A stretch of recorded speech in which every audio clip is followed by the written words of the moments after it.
Salut les Matosokos, j'espère que tout le monde va bien. On se retrouve pour une nouvelle petite vidéo. Et oui, il y a des sujets que je voudrais aborder avec vous, qui ont un rapport avec le Paris Saint-Germain, évidemment. Premier sujet que je voudrais aborder. Alors, il y a une rumeur entre parenthèses, parce que je pense que ça va se faire. Le Bayern de Munich, donc les Allemands, ne veulent pas venir faire le match retour à Paris à cause du Covid. C'est-à-dire que pour eux, la France est un pays très contaminé par le Covid, donc ils ne veulent pas ils ne veulent pas risquer de venir en France choper le Covid. Donc ils ont fait une demande à l'UEFA pour que le match soit joué comme l'année dernière, c'est-à-dire sur un match sec sur terrain neutre. Voilà. Alors, ce qui se dit, c'est que ça serait ou à Bucarest ou à Budapest. Voilà. Alors, qu'est-ce que j'en pense si jamais ils le font? Personnellement, moi, ça me dérange pas. Parce que nos joueurs se défoncent plus sur un match sec que sur un match aller-retour. Hein, on a bien vu avec Barcelone, super match à l'aller, match très médiocre au retour. Donc, sur un match sec, ils vont se défoncer. Et puis voilà, puis en plus c'est sur terrain neutre, donc non, moi j'ai aucun problème à faire ce qu'on a fait l'année dernière, c'est-à-dire le final 8 comme ça, juste sur un match sec sur terrain neutre, il n'y a pas de problème pour moi. Pour moi, il n'y a pas de problème. Alors je sais pas ce que vous en pensez, si vous êtes d'accord à refaire ça ou pas, ou si vous êtes d'accord à que les matchs soient à l'aller et retour. Moi je vous dis franchement, match sec, pour moi c'est mieux parce que déjà ils font moins de matchs, ils seront moins fatigués, il y aura moins de blessures. Et évidemment, sur un match, il faut qu'ils se donnent à fond parce qu'ils savent qu'il n'y a pas de match retour pour se rattraper. Donc, automatiquement, il faut qu'ils se donnent à fond sur ce match-là. Donc, on va voir ce que l'UEFA va décider.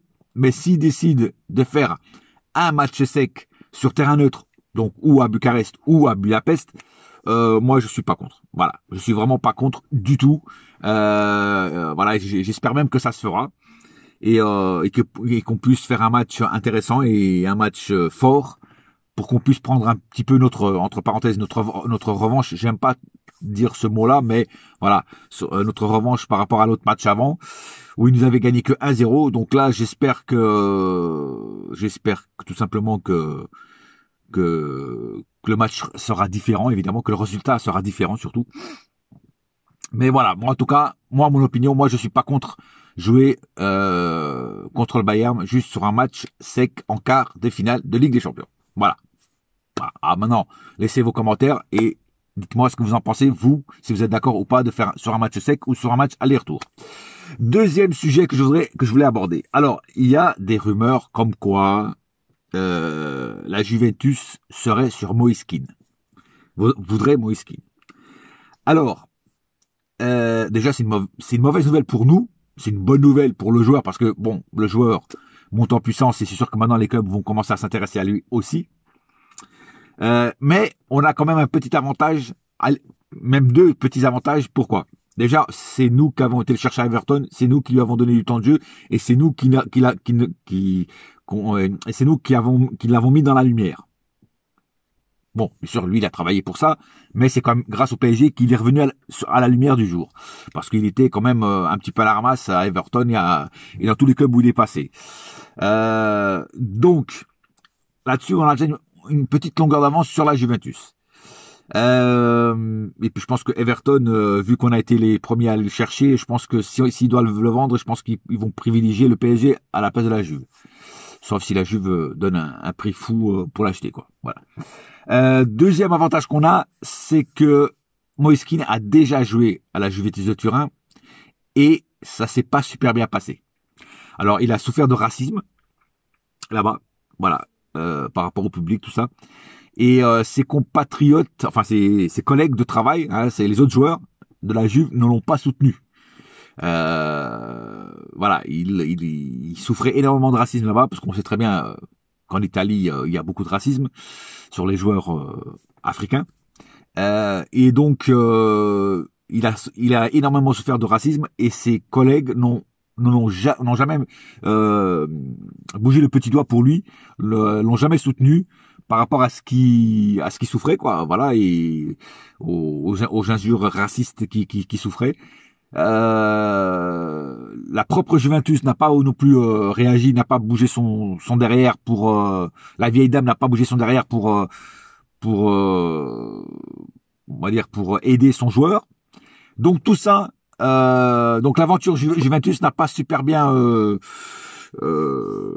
s'est pas bien terminé avec Moise Kean. Donc on va croire que le joueur ne voudra pas y retourner et ne voudra pas donc retourner dans la même galère, c'est-à-dire voilà, les cris racistes et tout ça, quoi, tout ce qui va avec, quoi. Donc voilà, donc on a aussi cet avantage, donc ça fait 2 avantages de plus, et j'en dirais même un troisième, c'est que moi ce que j'entends, c'est que Moise Kean se sent très bien à Paris, se sent très bien, très intégré dans le groupe, il est apprécié du groupe, il aime Paris, il aime la ville de Paris, il aime le Paris Saint-Germain.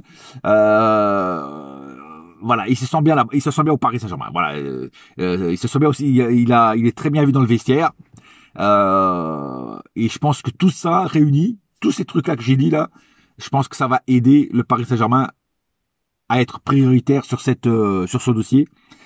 Et je pense que voilà, ça va le faire. Voilà, on va dire ça comme ça va le faire. Je pense que le Paris Saint-Germain n'aura aucun mal à l'acheter à prix raisonnable, parce que si c'est trop cher, voilà, si c'est moi le seul hic que j'ai peur là-dessus, c'est que le Paris Saint-Germain, c'est que le Everton demande, je sais pas, 60, 80 millions, tu vois, et que la Juventus arrive et dit oui, ok, pas de problème, je le donne. Voilà. Et je vois pas Leonardo donner 60 ou même 80, encore moins 80 millions pour un joueur comme lui, quoi. Même s'il est très bon, même s'il est très, même si tout le monde l'apprécie, même s'il marque beaucoup de buts à Paris, je vois pas Leonardo mettre 60 ou 80 millions sur la table pour lui. Gros maximum, je dis franchement, moi, gros maximum que je mettrais pour lui, c'est 40, 45 millions. Voilà. Voilà. À la rigueur, je pourrais pousser jusqu'à 50 millions. Mais plus que 50 millions, c'est une folie pour ce joueur. Voilà. Il est peut-être jeune, il est peut-être percutant et tout ça. Mais voilà, il a encore quand même quelques lacunes, il n'est pas encore au top. Alors ça ne veut pas dire qu'il peut pas le devenir, mais donner plus que 50 millions pour ce joueur, ça serait une folie. Moi je lui dis franchement, c'est mon avis, ce serait une folie. Voilà. Donc si Everton redescend un petit peu sur terre, remet les pieds sur terre, parce que pour l'instant là ils sont un peu dans la lune avec les prix. Si c'est pas parce que le fair play financier est fini que maintenant on peut craquer les sous qu'on veut. À moins que l'émir arrive et je m'en bats les couilles de 80 millions, vous voulez le joueur, je veux le joueur, allez hop, on donne 80 millions, puis c'est tout. Voilà, vu qu'il n'y a plus de fair play financier. Mais je verrais mal, voilà, je verrais mal Leonardo et le PSG acheter ce joueur pour entre 60 et 80 millions. Voilà. 40, 45, 50 maximum, pas plus. Pas plus. Qu'après, je dis franchement, ça serait vraiment une folie, quoi. Voilà, c'est la seule peur que j'ai, que la Juve vienne nous piquer le joueur et y mettre plus sur la table. Mais je ne vois pas non plus la Juve mettre autant d'argent, parce que la Juve est aussi un petit peu en manque de liquidité par rapport au salaire qu'ils ont, surtout celui-là de Cristiano Ronaldo, qui est un salaire énorme. Donc je vois pas non plus la Juve faire d'énormes dépenses à ce mercato d'été, quoi. Voilà. Ça, ce n'est que mon opinion. Je peux me tromper.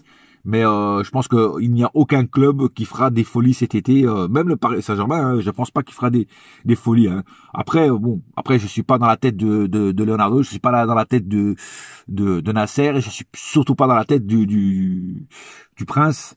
Peut-être que le Prince il en a rien à foutre. Il dit bon bah vas-y, on s'en bat les escalopes. Moi, je veux des bons joueurs, je veux la meilleure équipe du monde. Et combien il faut pour celui-là, combien il faut pour celui-là, combien il faut pour celui-là. Voilà. En tout cas, on verra bien. Et en tout cas, j'espère qu'il restera à Paris pour un bon prix.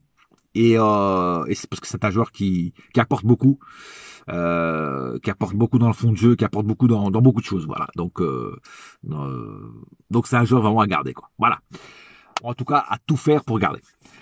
Sur ce, j'ai pas plus à dire. J'ai à peu près tout dit sur cette vidéo, les deux sujets plus importants que je voulais parler. Voilà, on se retrouve bientôt pour de nouvelles vidéos, dès qu'il y aura un sujet qui sera intéressant à débattre avec vous. Et on attend évidemment la reprise, la fin de la trêve et la reprise du championnat et des matchs du Paris Saint-Germain. Sur ce, bonne journée à vous et n'oubliez pas une chose, un seul cœur, un seul club, c'est Paris ma gueule. Yes my friend. Et la saga continue, les Vatos Locos. Allez, bouya!